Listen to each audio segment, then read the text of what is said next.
Halo sahabat film, kembali lagi di kanal Rekap.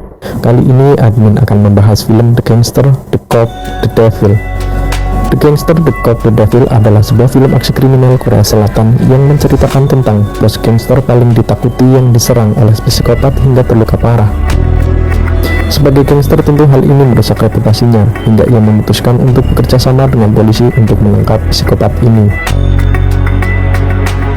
Sebelum masuk ke ceritanya, admin peringatkan terlebih dahulu bahwa konten ini full spoiler.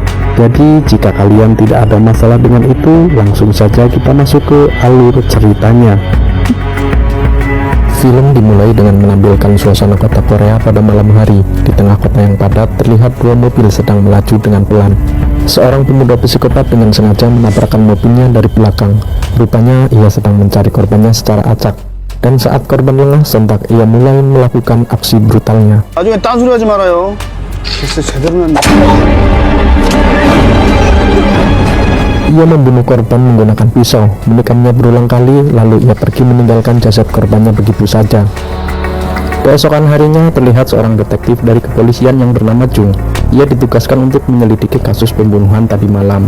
Namun nampaknya kasus pembunuhan seperti ini bukanlah yang pertama kali terjadi.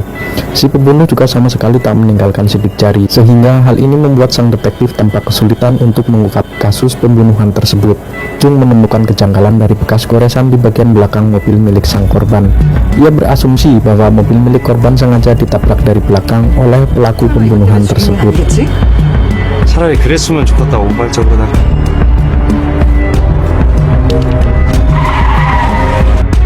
Di sisi lain, terlihat seorang pria berbadan besar yang bernama Dong-su.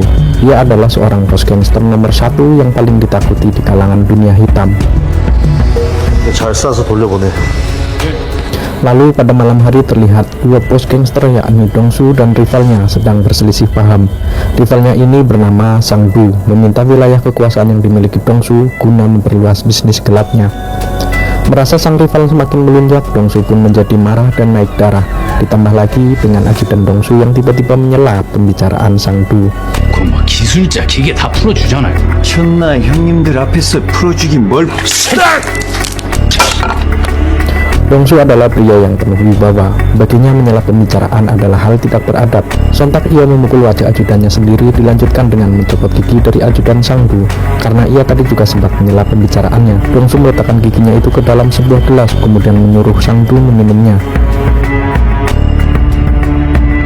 Selepas pertemuan tersebut, Dong-su menyuruh ajudannya untuk naik mobil lain karena ia ingin pulang sendirian. Saat dalam perjalanan pulang, Dong-su yang tengah menelpon tiba-tiba ditabrak dari belakang yang terpaksa membuatnya harus turun untuk melihat apa yang terjadi dengan mobilnya. Ternyata orang yang menabrak mobilnya adalah sang iblis yang sedang mencari mangsa. Saat Dong-su lengah, lantas sang iblis pun menikamnya dari belakang, dilanjutkan dengan menusuk pada bagian dadanya. Tapi sial bagi sang iblis, dia justru gagal untuk membunuh Dong-su.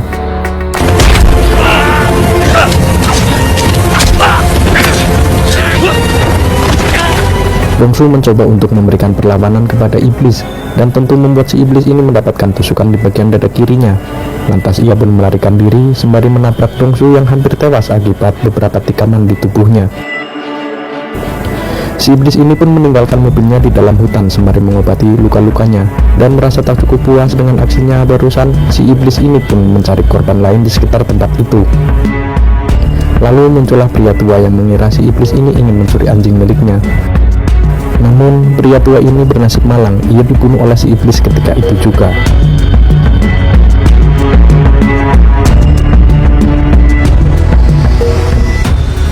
Di sisi lain, Dong-su yang dalam keadaan kondisi kritis karena kehilangan banyak darah segera dilarikan ke rumah sakit. Ajudannya yang mendapati kabar bahwa bosnya mengalami kejadian yang begitu tragis lantas melakukan penyerangan ke salah satu rival Dong-su.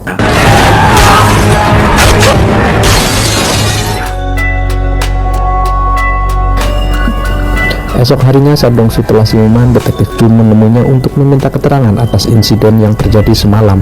Tetapi Dong-su enggan untuk berkomentar karena ia berniat untuk mencari pelaku itu sendiri guna membersihkan nama baik dan reputasinya sebagai seorang bos gangster. Hal itu pun akhirnya menjadi persaingan antara bos gangster dan polisi, di mana mereka berdua akan bersaing untuk lebih dulu menemukan pelaku pembunuhan tersebut. Detektif Jung mulai memeriksa mobil yang dipakai oleh Dongsu. Ia melihat goresan di belakang mobilnya sehingga ia semakin yakin bahwa orang yang telah menyerangnya adalah pelaku yang sama. 뒷범퍼 추돌 맞잖아 동수야. Di sisi lain, Dongsu menyewa seorang ahli sketsa untuk melukis wajah si pelaku berdasarkan ciri-ciri yang disebutkan yang dia lihat malam itu. 얼굴에 코가 가늘게 쭉 뻗었어. 손에 살이 없어서 턱이 좀 줘봐. 비슷하네 이 새끼. Dan akhirnya tergambar dengan jelas wajah si iblis itu. Singkat cerita, malam pun tiba, di mana kita lagi-lagi akan melihat aksi pembunuhan yang dilakukan oleh si iblis, membunuh seorang sopir truk yang sedang menelpon keluarganya. Lalu ia mengambil truk tersebut untuk kabur. Di dalam perjalanan muncul salah satu dari teman si sopir yang baru tidur. Tak pikir lama, ia pun langsung menghabisi pria tersebut hingga tewas. 여기 어디야? 누구세요? Namun saat melakukan aksinya ini, ia tak sengaja menjatuhkan pisaunya dan tergeletak di pinggir jalan. Naas bagi sang iblis karena pisau ini akhirnya ditemukan oleh anak buah Dongsu, dan kelak pisau inilah yang menjadi penyebab ia tertangkap.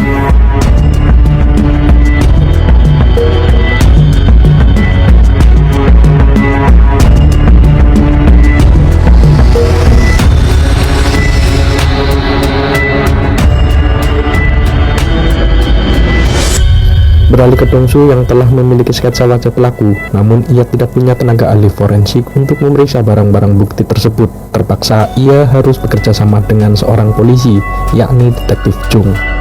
Saat mereka berdua bertemu dan sepakat untuk menjalin kerjasama, Dongsu lantas menunjukkan barang bukti kendaraan yang digunakan oleh si pelaku beserta sketsa wajahnya. Namun tidak dengan pisau yang ia temukan karena Dongsu punya rencana lain untuk barang bukti tersebut.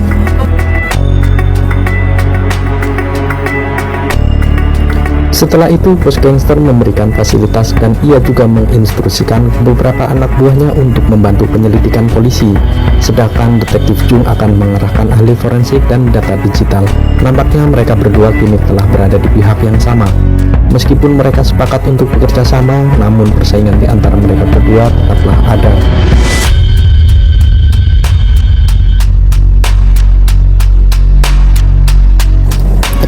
Jung pun lalu meminta bantuan kepada rekan wanitanya yang bekerja sebagai ahli forensik untuk memeriksa barang bukti berupa sampel darah korban-korban yang terbunuh sebelumnya. Sementara itu, Dongsu menjalankan rencana busuknya dengan memanfaatkan pisau si iblis untuk membunuh rivalnya sendiri, yaitu Sang Du. Hal itu ia lakukan lantaran untuk menjebak si iblis keluar dari tempat persembunyiannya. Keesokan harinya, tibalah beberapa polisi yang datang ke TKP untuk menyelidiki kasus kematian Sang Du, yang mana rekan wanita dari detektif Jung merasa adanya keanehan pada pembunuhan kali ini. 이상한 새끼네 이거. 범행도구를 보란 듯이 두고 있네. Setelah diperiksa dan dilakukan tes secara forensik, hasilnya cukup membuat rekan dari detektif Jung ini terkejut bahwa ternyata pisau tersebut terdapat berbagai macam DNA dari para korban yang sebelumnya mati, dan hal itu membuat polisi dapat menyimpulkan bahwa kasus itu adalah kasus pembunuhan berantai.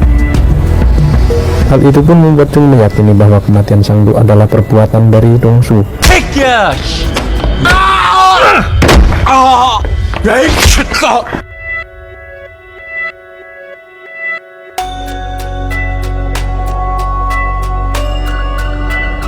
Setelah itu, berita tentang kematian Sang Du lantas menjadi viral di berbagai media dan membuat masyarakat yang mendengarnya menjadi panik. Hal ini pun membuat polisi dituntut untuk menyelesaikan kasus itu dengan cepat. Di sisi lain, sang iblis sedang melihat berita viral pembunuhan berantai yang menewaskan bos gangster dan temuan barang bukti yang digunakan oleh si pelaku. 홍진호 씨의 사건 현장에서 발견된 칼에서 오서 발생한 살인사건 피해자들의 DNA 저건 내가 한 게 아닌데. Ia terlihat mendatangi upacara kematian Sang Du yang tanpa disengaja dia juga melihat Dongsu dan para anak buahnya yang datang ke upacara kematian tersebut. Sadar bahwa Dongsu lah pelaku di balik kematian Sang Du, si iblis ini pun kemudian menghampiri ajudan dari mendiang Sang Du dan memberikan selembar kertas yang isinya bertuliskan,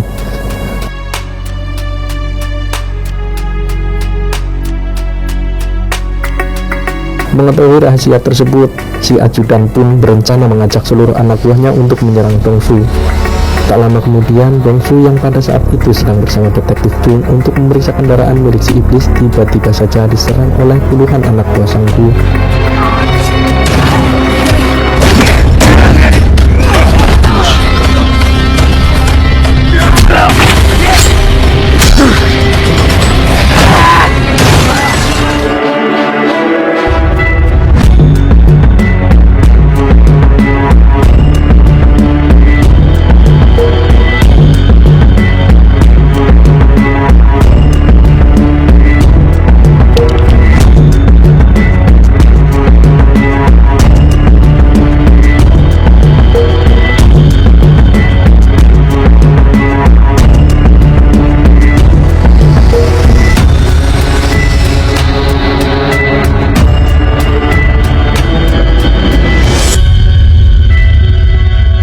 Singkat cerita, akhirnya ahli forensik berhasil menemukan identitas si iblis dari hasil identifikasi sidik jari si pelaku.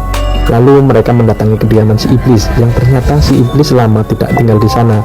Namun bukan tanpa hasil, detektif Chung menemukan sebuah foto yang ketika dicocokkan dengan sketsa yang dibuat oleh si bos gangster itu, hasilnya ternyata sama.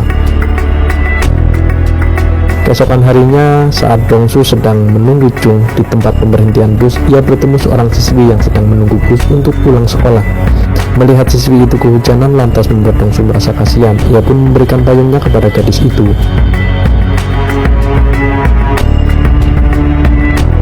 우산 어딨어? 야, 이씨 깡패야! 아저씨가 더 깡패 같으신데요? Lalu siswi itu pun naik ke dalam sebuah bus. Ternyata si iblis berada di dalam bus tersebut. Malam harinya saat Dongsu dan detektif Chung sedang makan bersama anak buahnya, lalu muncullah sebuah berita tentang tewasnya seorang siswi, di mana payung yang ada di TKP sama persis dengan payung yang diberikan oleh si bos gangster. Itu membuat Dongsu yakin bahwa gadis tersebut telah dibunuh oleh si iblis. Dan bisa disimpulkan bahwa si iblis berada tidak jauh dari sana. Mereka pun lalu bergegas untuk mengikuti jalur bus tersebut. 32번 버스 내려갈 테니 여기는 중앙공항역 조금만 뒤지지 말고 근처 노래방 Singkat cerita, akhirnya mereka berhasil menemukan hotel tempat si iblis. Pada saat iblis kembali, ia menyadari bahwa dirinya telah diintai oleh seseorang di balik jendela kamarnya. Ia pun kemudian kabur melarikan diri hingga terjadilah aksi kejar-kejaran antara mereka.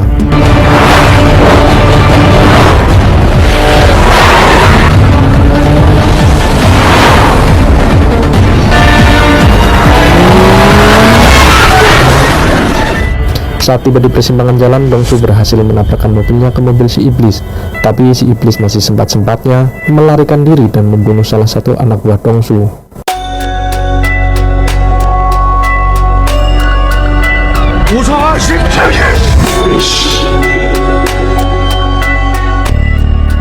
Dalam proses pengejarannya, Dongsu mengikuti jejak darah dan tibalah ia di sebuah tempat karaoke.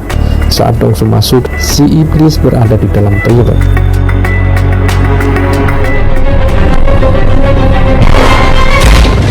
Namun saat Dongsu mendobrak pintu, si iblis pun tertimpa oleh pintu yang membuatnya tak bergerak, hingga akhirnya Dongsu melancarkan pukulan tepat ke arah muka si iblis. Setelah babak belur, Dongsu pun membawa iblis ke sebuah tempat untuk kemudian menyiksanya. Lalu tiba-tiba muncul detektif Chung langsung menabrakkan mobilnya tepat ke arah Dongsu.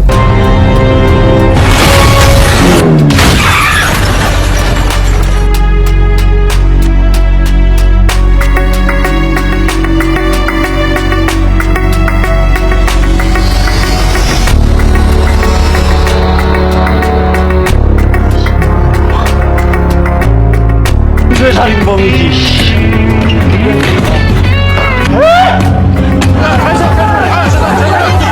Si iblis pun dibawa ke kantor polisi untuk kemudian menjalankan proses persidangan dengan tuduhan melakukan pembunuhan berantai. Namun karena tidak adanya bukti langsung ditambah si iblis terus-menerus menghindari tuduhan tersebut, Pak Hakim pun merasa si iblis tidak bersalah.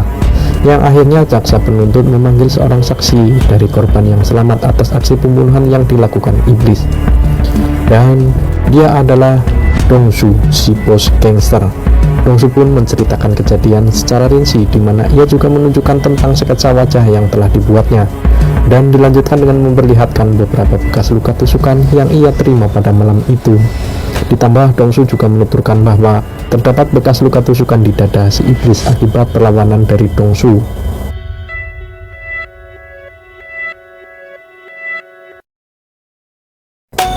Akhirnya si iblis pun dipenjara. Di sisi lain, Dongsu juga menyerahkan diri atas bisnis ilegal yang ia jalani dan beberapa kejahatan lainnya. Hal ini ia lakukan agar ia dipenjara di sel yang sama dengan si iblis, yakni untuk membalaskan dendamnya. Sementara itu, Jung dan rekannya dipromosikan karena prestasi mereka dalam memecahkan beberapa kasus pembunuhan berantai. Saat Dongsu tiba di penjara, terlihat ekspresi wajah Dongsu tersenyum lebar yang membuat si iblis kaget dan nyalinya menciut karena rupanya Dongsu nampak seperti lebih cepat darinya. Dan film pun akhirnya selesai.